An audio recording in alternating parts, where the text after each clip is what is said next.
धर्मपुर गांव का किसान सुभाष अपनी पत्नी रेखा के साथ बहुत ही खुशहाल जिंदगी व्यतीत कर रहा था। दोनों पति पत्नी मिलकर अपने खेतों में तरह तरह के सुगंधित फूलों की खेती किया करते थे और उन फूलों से परफ्यूम बनाकर बेचा करते थे, जिससे उनकी अच्छी कमाई हो जाती थी। उनकी तरक्की देखकर गांव का मुखिया जसवंत जल भुंजाया करता था। सुभाष की कामयाबी देखकर जसवंत कहता है, मैं इस गांव का मुखिया, इस गांव का सबसे अमीर आदमी हूँ, पर ये सुभाष तो मेरी बराबरी करना चाह रहा है। अब से मैं भी परफ्यूम की फसल की खेती करूंगा और उस सुभाष को तो मैं फसल उगाने ही नहीं दूंगा। वो कैसे मालिक, ये कैसे संभव होगा? ये लो, इस बोतल में जहरीली दवा है, जाकर डाल दो सुभाष के खेतों में। इसके बाद फसल तो क्या बल्कि उसकी जमीन भी बंजर हो जाएगी। आधी रात को जसवंत का नौकर रामू सुभाष के खेतों में जाकर जहरीली दवा डाल देता है और उसकी सारी फसल को बर्बाद कर देता है। अगले दिन सवेरे जब सुभाष अपने खेतों पर आता है तो अपनी फसल को बर्बाद देखकर बहुत दुखी होता है। पता नहीं रेखा, हमारी फसल को किसकी नजर लग गई। सूखी लकड़ियों के अलावा खेत में कुछ भी फसल नहीं हो रही। फूलों की सारी फसल खराब हो रही है। पर ऐसा क्यों हो रहा है जी? हमने तो खेतों में कीटनाशक दवाइयाँ भी डाली थी, लेकिन फिर भी हमारी फसल खराब हो रही है। कुछ समझ नहीं आ रहा, हमारे साथ ऐसा क्यों हो रहा है। अच्छा, आज मैं अकेले ही खेत पर जाता हूँ और कुछ बीज बोकर आता हूँ। इतना कहकर सुभाष अपने खेत में जाता है और दिन भर कड़ी मेहनत करने के बाद बीज बोकर रात को घर वापस आता है। सुभाष के घर पहुंचने के बाद रामू फिर से उसके खेतों में जाकर जहरीली दवाई का छिड़काव कर देता है, जिससे उसकी फसल फिर खराब हो जाती है। ऐसे ही कुछ दिन बीत जाते हैं और धीरे धीरे सुभाष की सारी जमा पूंजी खत्म हो जाती है। अब उनके घर में खाने तक के लिए पैसे नहीं थे। ऐसे हालात में सुभाष गाँव के सेठ धनपत से कुछ पैसे उधार लेने जाता है। मालिक, मुझे कुछ पैसे उधार दे दीजिए। घर में राशन पानी सब खत्म हो चुका है। मैं जल्दी आपके पैसे लौटा दूंगा। ये लो, पूरे 10,000 हैं, लेकिन हाँ, सूद समेत पूरे 12,000 वापस लूंगा। हाँ जी मालिक। ऐसे ही कुछ दिन बीत जाते हैं। एक दिन सुभाष और रेखा अपने बंजर खेतों में बैठे हुए थे। अपने खेतों को बंजर देखकर वो दुखी मन से धरती माँ को याद करते हैं और उनसे अपनी मदद करने के लिए प्रार्थना करते हैं।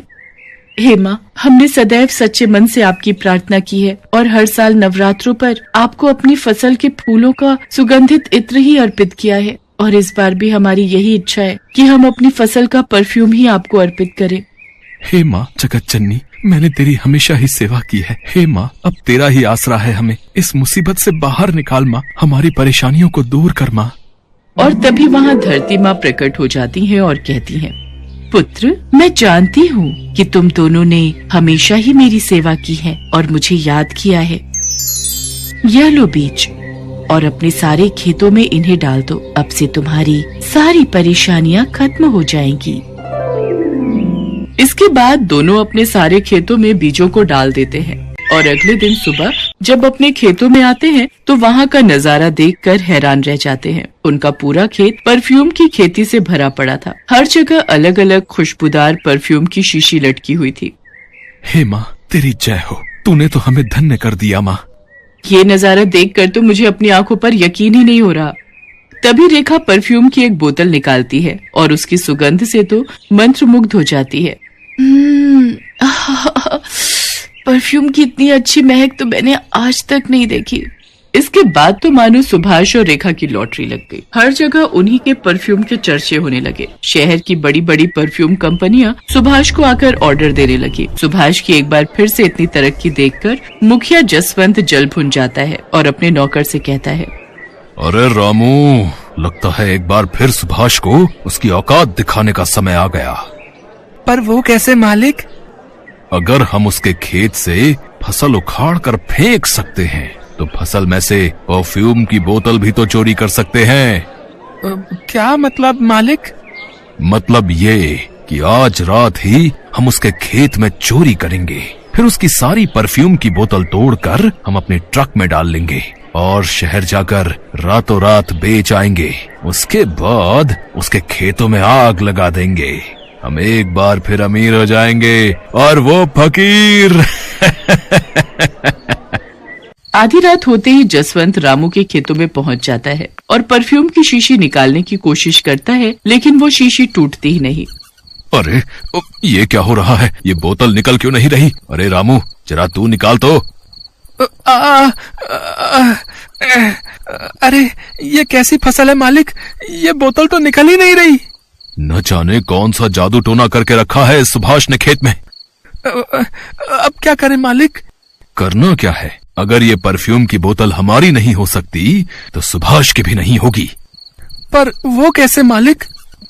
और तभी जसवंत एक बड़ा सा डंडा उठाता है और जोर जोर से परफ्यूम की बोतल पर मारने लगता है, लेकिन वो ये देखकर हैरान हो जाता है कि उस मोटे डंडे से भी बोतल नहीं टूटती। फिर वो पत्थर लेकर उसे तोड़ने की कोशिश करता है, लेकिन वो पत्थर से भी नहीं टूटती। और तभी अपनी गाड़ी से गुजर रहा सेठ धनपत भी वहाँ पहुँच जाता है। ये क्या कर रहे हो तुम दोनों? जी कुछ नहीं, हमें लगता है सुभाष की फसल फिर खराब हो गई है। हम वही चेक कर रहे थे। हम दोनों से तो ये बोतल नहीं निकल रही, जरा आप कोशिश कीजिए। तभी सेठ धनपत भी परफ्यूम की बोतल निकालने की कोशिश करता है, पर उससे भी नहीं निकलती। और कुछ ही देर में वहाँ सुभाष और रेखा भी आ जाते हैं। अरे सुभाष, मुझे लगता है तुम्हारी फसल फिर खराब हो गई। ये कैसी बातें कर रहे हैं सेठ जी? हाँ देखो तो, ये बोतल इस फसल से अलग ही नहीं हो रही।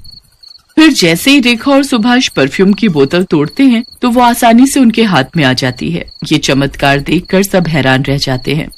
अब मुझे सारा माजरा समझ आ गया। इसका मतलब कि इन परफ्यूम की बोतलों को सिर्फ इसके मालिक सुभाष और रेखा ही तोड़ सकते हैं। अगर और कोई कोशिश करेगा तो उसके हाथ कुछ नहीं लगेगा। सेठ धनपत का कहना बिल्कुल सही था। अब सुभाष को ना तो खेत की रखवाली करने की जरूरत पड़ती और ना ही बीज बोने की। धीरे धीरे सुभाष का व्यापार देश विदेश में फैल जाता है और वो दिन प्रतिदिन अमीर और अमीर होता जाता है।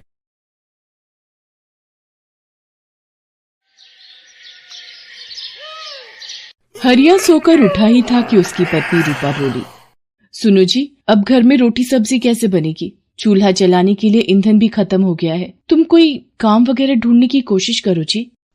रूपा, तुम्हारे सामने रोजाना ही सेठ जी के पास काम मांगने जाता हूँ और रोजाना मुझे टालकर खेती का काम दूसरे मजदूरों से करवा लेते हैं। तो तुम सेठ जी की जगह किसी और से काम मांग लो। तुम्हें पता है, सेठ जी ऊंच नीच का वहम करते हैं। वो हमें अपने से छोटा समझते हैं। वो तुमसे अपने खेतों में काम नहीं करवाएंगे। ठीक है, देखता हूँ। आज एक दो जगह जाकर अल्लाह कुएं से एक बाल्टी पानी खींच दे, मैं नहा धो लेता हूँ। गांव में जो भी बड़े जमींदार थे सब हरिया से भेदभाव करते थे और उसे काम ना होने का बहाना करते थे। अब तो एक ही रास्ता है, दूसरे गांव जाकर काम की तलाशी करनी होगी। पर दूसरे गांव आने जाने में तुम्हें सुबह से रात हो जाया करेगी। पर करना तो पड़ेगा रूपा, नहीं करूँगा तो 2 वक्त की रोटी कैसे जुटा पाएंगे। अगले दिन हरिया दूसरे गांव निकल पड़ता है। दूसरे गांव पहुंचकर हरिया को काम मिल जाता है, पर रोजाना दूसरे गांव आने जाने में हरिया बहुत थक जाता था। रूपा, मुझे दूसरे गांव के लोग नहीं पहचानते, इसलिए मुझे वहां पर आसानी से काम मिल जाता है। एक मेरे अपने गांव के लोग जो सीधे मुंह बात भी नहीं करते। भगवान, आपकी बनाई दुनिया में तो सब मनुष्य बराबर हैं। कोई ऊंच नीच की भावना नहीं है, कोई अमीर गरीब नहीं है। फिर मेरे साथ ही ऐसा भेदभाव क्यों भगवान?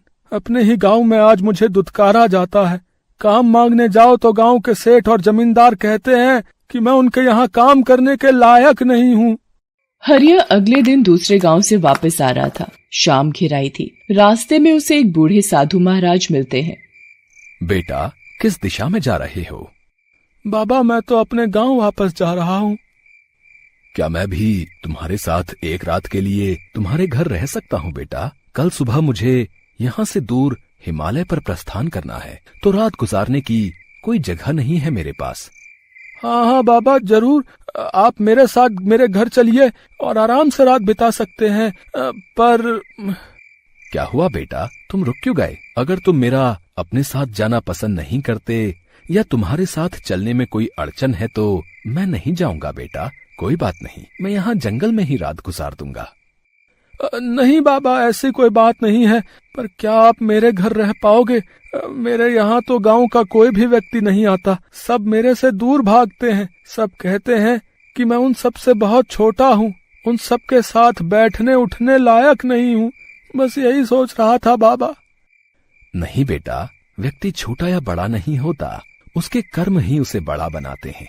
मैं तुम्हारे घर में खुशी खुशी रात बिता सकता हूँ। बाबा, आपकी बातें सुनकर मुझे आज बेहद प्रसन्नता हुई है। आज कोई अतिथि मेरे घर में आएगा तो रूपा को भी बहुत खुशी होगी। हरिया उन साधु महाराज को अपने साथ घर ले आता है और रूपा से गरम गरम रोटी बनाने के लिए कहता है। रूपा, बहुत समय के पश्चात हमारे घर कोई अतिथि पधारे हैं और वो भी साधु महाराज के रूप में। तुम एक काम करो, जो भी आटा रखा है उसकी गरम रोटियां बनाकर ऊपर गुड़ रख कर दे दो। बाबा, ये लीजिए गरम रोटी और गुड़। हमारा अहोभाग्य है जो आप हमारे यहाँ पधारे हैं बाबा।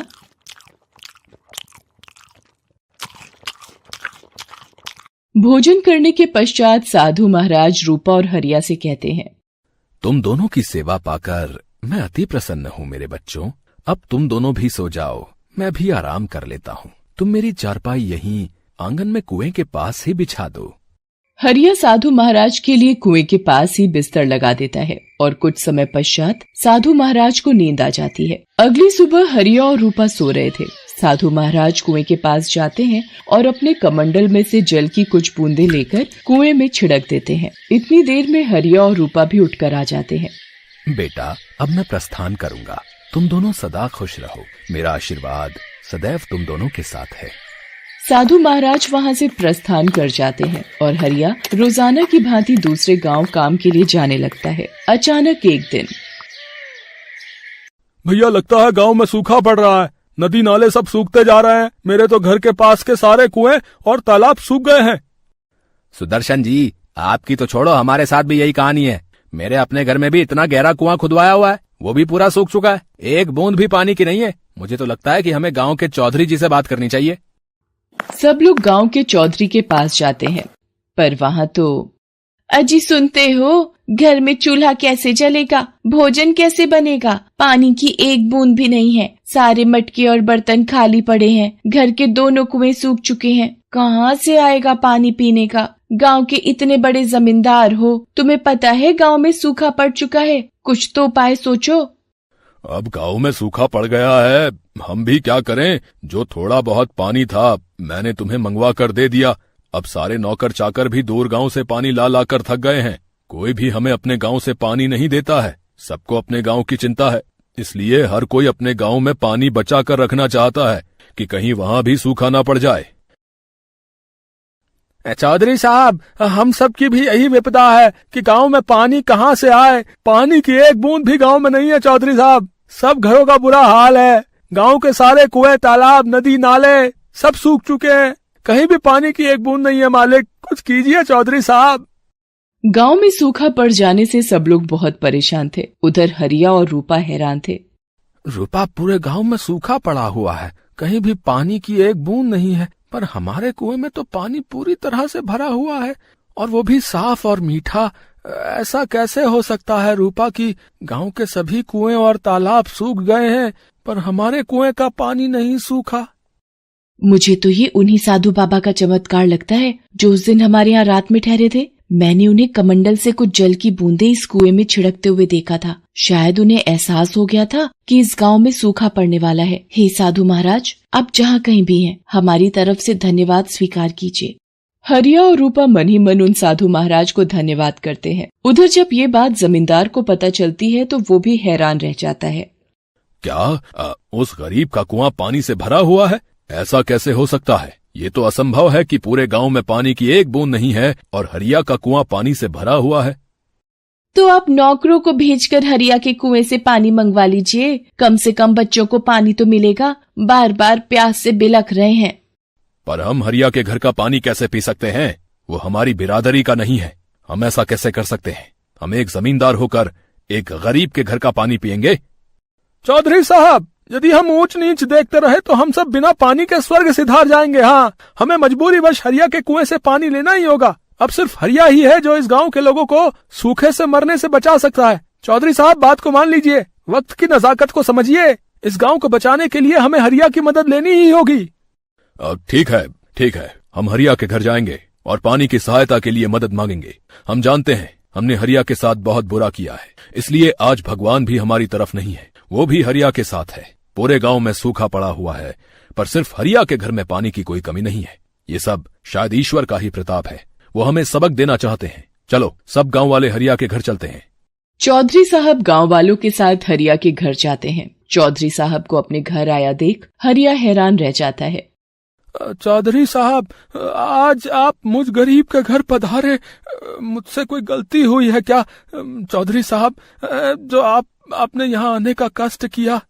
हरिया, अब सिर्फ तुम ही हो जो इस गांव को सूखे की चपेट में आने से बचा सकते हो। क्या तुम अपने कुएं का पानी गांव वालों को प्रयोग में लाने की इजाजत दोगे?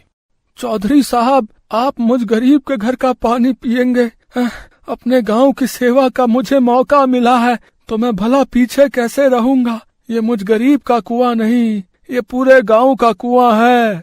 गांव को बचाने के लिए मेरी जान भी हाजिर है। इस कुएं से पानी भरकर मेरे गांव वालों की प्यास बुझेगी तो मुझे भी बहुत खुशी होगी। आप सभी गांव वालों को बोल दीजिए कि ये पूरे गांव का कुआं है, वो चाहे जितना मर्जी यहाँ से पानी ले सकते हैं।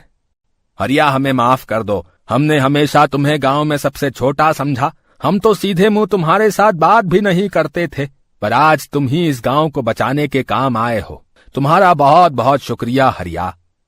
हरिया, आज के बाद तुम्हें दूसरे गांव में काम की तलाश में जाने की कोई जरूरत नहीं है। तुम मेरे खेतों पर ही काम करोगे और अपना जीवन यापन करोगे।